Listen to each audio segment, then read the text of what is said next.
Hello, my name's Robert Priseman. I'm an artist and I'm based in the east of England. I did a small series of paintings that are in the collection called the SUMAC, and they look like very quaint, traditional English landscape paintings. They're framed in antique Indian shrines. What's attracted me to doing the subject is that they're actually the deposition sites for a series of tragic murders that took place in this part of England where we live, and I wanted to reframe those as sacred places.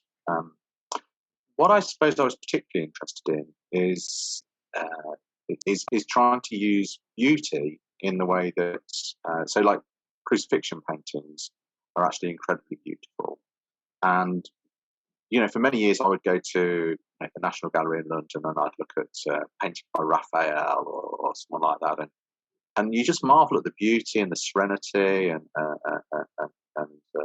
just the amazing technique of these works. And it was only after many years of looking at them that I thought, oh, hang on a minute, this is actually, you're looking at someone being put to death in the most horrific way. What really struck me as interesting about that was that beauty is actually used as a bridge to access really quite deep and profound subject matter. So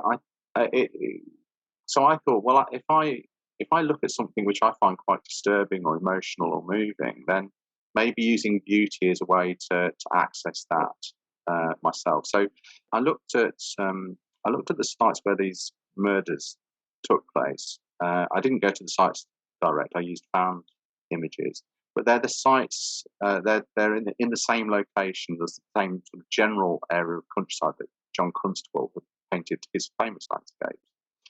And obviously, when you're an artist, or actually just anyone with an interest in the landscape, these are really quite meaningful, beautiful places. And so if something tragic happens like that, it's a disturbance in the way that you see the landscape. So what I wanted to do was reframe that. And the idea of using Indian shrines was to in some way kind of say, actually, early death. It is in some way sacred. The title SUMAC I took from the police investigation. The police investigation was called SUMAC, and as there were 5 deposition sites, and there's 5 letters in the title, that's why I felt it would be. It just seemed a way of in a weird way, a way of abstracting down, removing a little bit from the emotion. I think what one tries to do when you look at a deeply emotional subject is to create degrees of separation to the emotion as a way of handling it. So one degree of separation is looking at the way you title something. A second degree of separation is using found photographs rather than going and drawing directly from life, for example. Another degree of separation is that you don't know any of the people personally.